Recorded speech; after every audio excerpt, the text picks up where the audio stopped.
Gardner Minshew is going to get another opportunity for the Raiders, and he's going to get it this weekend against the Cleveland Browns. All right, in a game that I swear to God, I have no idea how this game's going to go because both teams feel like they're at a bit of a crossroads based on last week. The Browns are banged up. The Raiders are looking for anything to try and get over whatever the hell that was against the Carolina Panthers. But at least the saving grace in all this is Gardner Minshew, who it was thrown out there that there could potentially be a quarterback switch this week based on what happened last week and what has happened early in the season. We were kind of making the point yesterday. It's not like he's the problem. It's not like Gardner Minshew's played poorly to where they've got to make this switch at quarterback. So let me just give you some stats. All right. And you guys tell me. The Raiders currently are number 4 in the NFL in passing yards. They're top 10 in passing TDs. Now, mind you, their offense is dead last in rushing in the NFL. And by the way, for those nerds out there who are like, well, you can't use the total rushing numbers. You have to use yards per attempt. They're last in both, okay? And it gets better. They're 30th in total defense in the NFL, 27th in scoring. They're 29th against the run, 23rd against the pass. And on offense, they've got a top 5 red zone offense. Meanwhile, their defense is 20th in the NFL. But Gardner Minshew's the problem? Okay.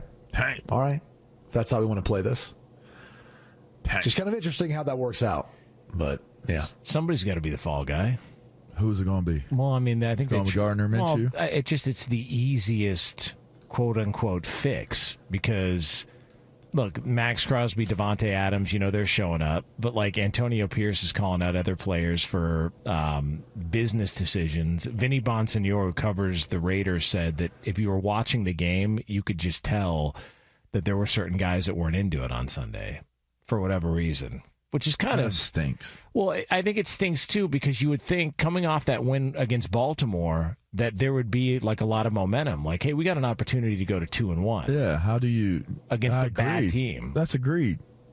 And so I think maybe that's why Antonio Pierce was pissed afterwards because he's like, this. I mean, we had a real chance here, and now potentially you're going against a banged-up Cleveland Browns team. The Raiders could be sitting after the 4 games in the season could be sitting at 3-1 and in a really good spot, and now they're just hoping for a split based on a terrible performance last week. So it's kind of surprising that guys would just not play hard the following decisions. week. We can get this. Maybe it was one of those Notre Dame type of moments, right? Oh, come on.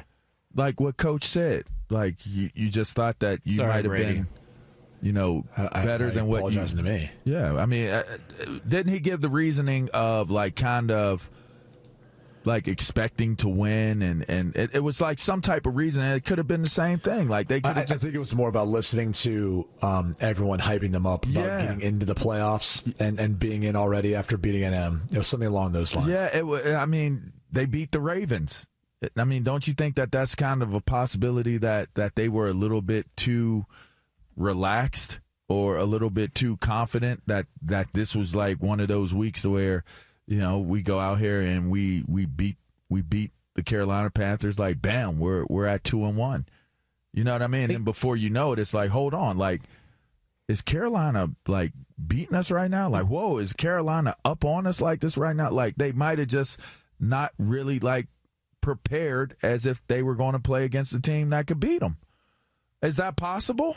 I feel like that's possible, especially if you're flying high, because there would be no reason to not throttle down and say, we just beat the Ravens in Baltimore. Let's go. Let's keep ratcheting it up. Let's keep getting better. There'd be no reason other than to think that this is a team that's one of the worst teams in the NFL. And you kind of walk through that week.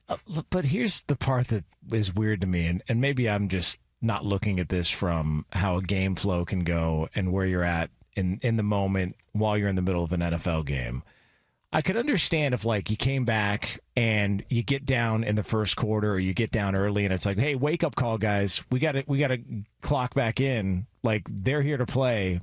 We just beat Baltimore. We should be the better team. Sometimes that can happen. Sometimes you just can't. You can't. Game wasn't close. Sometimes you can't grab the momentum back like that. You get hit in the mouth, and it's just before you know it, you're in a hole that you can't get out of. That has happened in games. That happens. you could be the better team, but that team, for some reason, they brought it to you, and it's just hard to say, okay, we can adjust, we can adapt, and then you start to take the game back. That does happen a lot, where you can take the game back for certain, what you're saying, but that's not always the case. Sometimes you can get hit in the mouth in a game, and you just keep getting that you should have thrown the towel in, but you got to play 4 quarters. Is that an indication that the difference between the Raiders and the Panthers isn't that great? I don't know. Because if the Raiders were a better team, couldn't they have taken the momentum back in that game?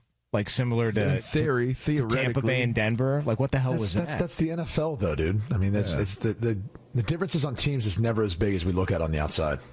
You know, they're all pros. Every last one of them are pros. So it's not, it shouldn't be considered to be any given Sunday, because even the teams that lose a lot, those are still pros on that team. You know what I mean? Like, it's not, it's not as simple as people think it is. It's hard. So how much of a red ass do you think AP had this week with the team? It's early. I don't think there's any time to panic or, lose your locker room. But I do think he set a tone by saying what he said, and ultimately putting it out there. Like, if you're going to make business decisions, you're forcing me, the coach, us, the GM, you're forcing us to make business decisions. So, okay. Now, I wonder if they brought anybody in. I didn't look at the report. I wonder if they brought anybody in, signed anybody, or let anybody go. I mean, that's why on those Tuesdays, those off days, there's 12, 15 guys coming to work out. And you gotta and if you're in there getting treatment or whatever on your off day, you see it. You're wait, he plays my position. 3 of these mother lovers play my position. Man. Dang. Yeah. So there you go. How often is that just bringing them in to kind of get everybody on foot? Hey, when you're losing, you don't know. When you're losing, trust me, it's every week. Yeah. And I remember in Cleveland in 2009 when Mangini was there, it was you'd have 4 new dudes on either that active roster and practice squad every week. It was like a revolving door. And his big thing was he would always try to get people to name an entire position group. So it'd be hey, big baby, go name the wide receiver room. And he'd be well, shoot, coach, half those dudes just got here last week. I mean, that stuff would happen all the time. It got to the point where he didn't even do it by the end of the season, just because it was too hard to keep track of everything. So gut feeling, who do you guys like? Browns, Raiders this weekend in Cleveland. I like the Browns. Vegas. Yeah, in Vegas. I like the Browns. Yeah. Yeah, I like Vegas. I like Vegas to get back on track. I mean, if I think they're going to win the Super Bowl, I have to stay strong here. I have to. Kind of pot committed at this point. You can't beat the Raiders, then there's bigger issues there. But well, I would say that about the Browns right now. I just hope Deshaun just goes room to the stadium and then back.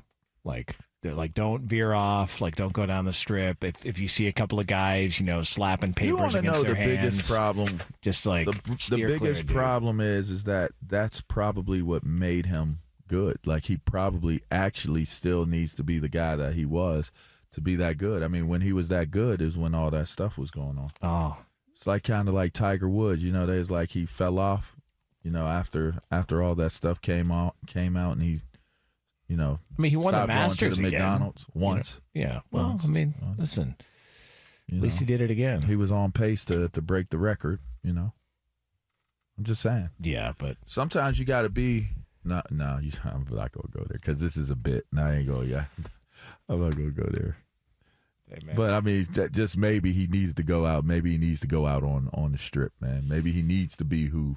No, I'm not going to do it. You never know who's listening, man. You just never know. You never know. All right. Got this right. I'm just going to stay away from it. All right.